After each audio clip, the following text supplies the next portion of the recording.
വേണ്ട വേണ്ട, എൻ്റെ അടുത്ത് കല്യാണത്തിനെ പറ്റി പറയണ്ട. എനിക്ക് കല്യാണത്തിന് താല്പര്യമില്ല. ഒരൊറ്റ അടി എന്ന് എൻ്റെ പല്ലെല്ലാം കൂടി ഇവിടെ കിടന്ന് പല്ലാങ്കുഴി കളിക്കും. 28 വയസ്സായി, നാട്ടുകാരൊക്കെ ചോദിച്ചു തുടങ്ങി മോളെ കെട്ടിക്കുന്നില്ലെന്ന്. ഇതെന്തായാലും നല്ല ബന്ധം ഉറപ്പിക്കാൻ തന്നെ എൻ്റെ തീരുമാനം. പിന്നെ ഒന്ന് കാണാമല്ലോ. കാണാടി, ഒന്ന് കാണാം.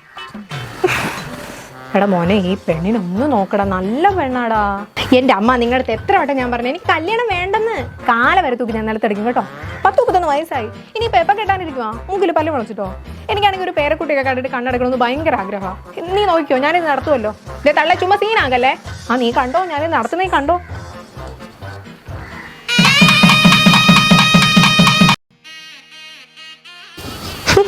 ഓരോ നാറ്റം പിടിച്ച മുല്ലപ്പൂ ഒക്കെ കൊണ്ടിട്ടുണ്ട്. കട്ടിലങ്ങ് വൃത്തിയിടാക്കി കാണും. അതെ അതെ, ഹലോ. ഈ കട്ടിലുണ്ടല്ലോ, ഭയങ്കര ചെറിയ കട്ടിലാണ്, ഒരാൾക്കേ കിടക്കാൻ പറ്റുള്ളൂ. അതുകൊണ്ട് കിടക്കുകയാണെങ്കിൽ അങ്ങോട്ട് ചേർന്ന് ആ ചുമരിനോട് പറ്റി കിടന്ന് ഉറങ്ങിക്കോളണം. എൻ്റെ ഇങ്ങോട്ടൊന്നും വന്നേക്കില്ലേ, എനിക്ക് തട്ടിമുട്ടിയും കിടക്കുന്നതൊന്നും അങ്ങനെ ഇഷ്ടമല്ല. അയ്യടാ, അതിന് ആര് മുട്ടി ഒരുമയും കിടക്കുന്നത്? നിങ്ങൾ താഴെ, ഞാൻ കട്ടിലുമാണ് കിടക്കുന്നത്. എങ്ങനെ? എൻ്റെ വീട്, എൻ്റെ കട്ടില്, ഞാൻ തറയിൽ കിടക്കണോ? കുട്ടി അങ്ങോട്ട് തറയിൽ കിടക്ക്. അയ്യോ, എനിക്ക് തറയിൽ കിടക്കാൻ പറ്റത്തില്ല. എനിക്ക് തറയിലെ നടപ്പിടിച്ചാൽ നടുവേദന വരും. ഇത് വല്ലാത്ത മാറണമായല്ലോ.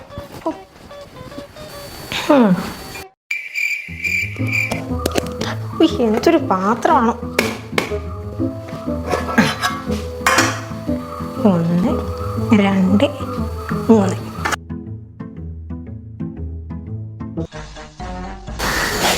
കഴിക്കെടുത്ത് വെച്ചായിരുന്ന അമ്മ. വിശക്കുന്ന കറി ആയില്ലേ ഇതുവരെ? ഇവിടെ ഞാൻ വെച്ചിരുന്ന ഇഡ്ഡലി എന്തേ? ഞാനെടുത്ത് വെച്ച ഇഡ്ഡലിയാണോ താനെടുത്തേ? ഇങ്ങോട്ടൊന്ന് സ്വന്തമായിട്ട് എടുത്ത് കഴിക്കാൻ വയ്യ. ആരെങ്കിലും എടുത്ത് വെച്ച് ഞാൻ അടിച്ചു മാറ്റാൻ നടക്കുന്നു. ഞാൻ ആർക്കും കൊണ്ടെടുത്തേന്നും അല്ല. അമ്മ, എനിക്ക് ആഹാരം കൊണ്ടുവന്നാണ്. എന്തോ മോളെ, നീ കഴിക്കാൻ എടുത്തപ്പോൾ അവനോടൊന്ന് എടുത്തു കൊടുത്തൂടായിരുന്നോ? അന്യനൊന്നും അല്ലല്ലോ, നിന്റെ ഭർത്താവ് തന്നെയല്ലേ. ഭർത്താവിന്റെ കാര്യം നോക്കേണ്ടത് ഭാര്യയുടെ കടമയാ. എന്റെ പൊന്നമ്മേ, കടമയൊന്നും എന്നെ കൊണ്ട് പറ്റത്തില്ല. എനിക്ക് എന്റെ കാര്യം നോക്കാനേ മടിയാ. അപ്പഴാ ഭർത്താവിന്റെ കാര്യം. പിന്നെ ഭർത്താവിന് അടിമപ്പണി ചെയ്തു കൊടുക്കുന്നതൊക്കെ പണ്ട്. ഈ കാലത്ത് സ്വന്തമായിട്ടൊക്കെ കാര്യങ്ങളൊക്കെ നോക്കി അവർക്ക് കൊള്ളാം. അല്ലാതെ തുടങ്ങി അമ്മയിൽ ഇത്രയും കാലം ഓരോന്നൊക്കെ ചെയ്തു കൊടുത്തേ, ഇനി അങ്ങോട്ട് ചെയ്തു കൊടുക്ക്.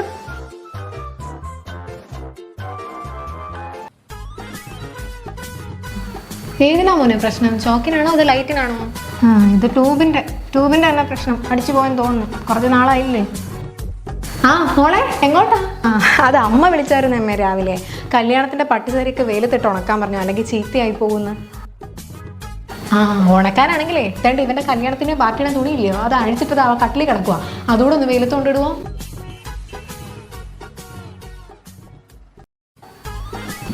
എനിക്കൊന്നും വയ്യ. സ്വന്തം കല്യാണത്തിന്റെ തുണിയൊക്കെ തന്നെയല്ലേ, സ്വന്തമായിട്ട് ഉണക്കിയെടുത്തെന്ന് പറഞ്ഞാൽ കയ്യിലെ മുത്തൊന്നും തൊഴിഞ്ഞു പോകത്തില്ല.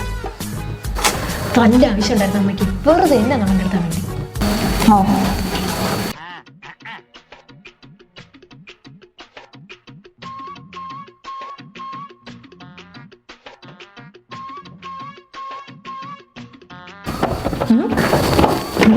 ആരാ ഇതിനകത്ത്? ഞാനാ. ഇയാളോ? എത്ര നേരം പിടിക്കും? കുറച്ചു നേരം ഇവിടെ നിൽക്കട്ടെ. അതെ, ഞാൻ ബാത്റൂമില, കുറച്ചു നേരം എടുക്കും കേട്ടാ.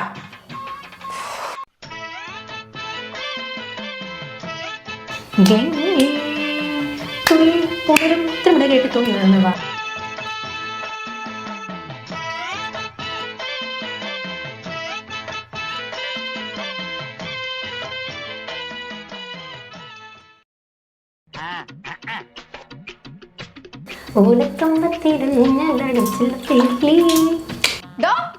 എത്ര നേരം താനകത്ത് കയറിയിട്ട് ഇറങ്ങണം അങ്ങോട്ട്. താനെന്താ അതിനകത്ത് പ്രസവിക്കാൻ കിടക്കുവാണോ? ഞാൻ കക്കൂസിലാണ് കുറച്ച് താമസിക്കുമെന്ന് പറഞ്ഞില്ലേ? ഒരുപാട് നേരം എന്റെ തലയിൽ എണ്ണ തേച്ചിട്ട് എനിക്ക് പനി വരുമെന്ന്.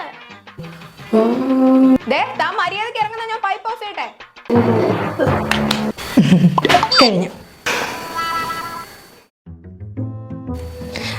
അതെ, നിന്റെ അമ്മ വിളിച്ച് എടുത്തില്ല എന്ന് പറഞ്ഞു. Hello hello.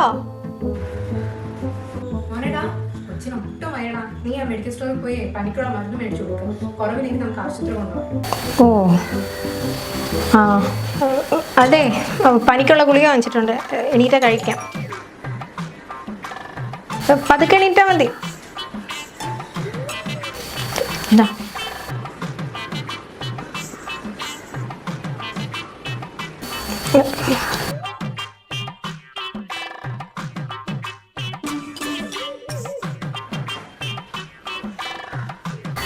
വെള്ളം വെള്ളം.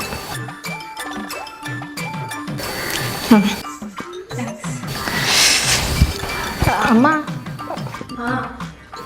അല്ല അവക്കൊട്ടും വയ്യല്ലോ, കഴിക്കാൻ എന്തോ കൊടുക്കുന്നേ? കഞ്ഞി കൊടുക്കാനോ? കഞ്ഞി ആകുമ്പോഴത്തേക്ക് വേറെ ഒന്നും കഴിക്കാൻ പറ്റില്ല, വായിക്ക് രുചി കിട്ടത്തില്ലല്ലോ. കഞ്ഞി അപ്പം കഴിച്ചോളൂ. അല്ല അമ്മയ്ക്ക് ജോലിയാണെങ്കിൽ ഞാൻ കൊടുക്കാം. അത് ശരി, ഇതൊക്കെ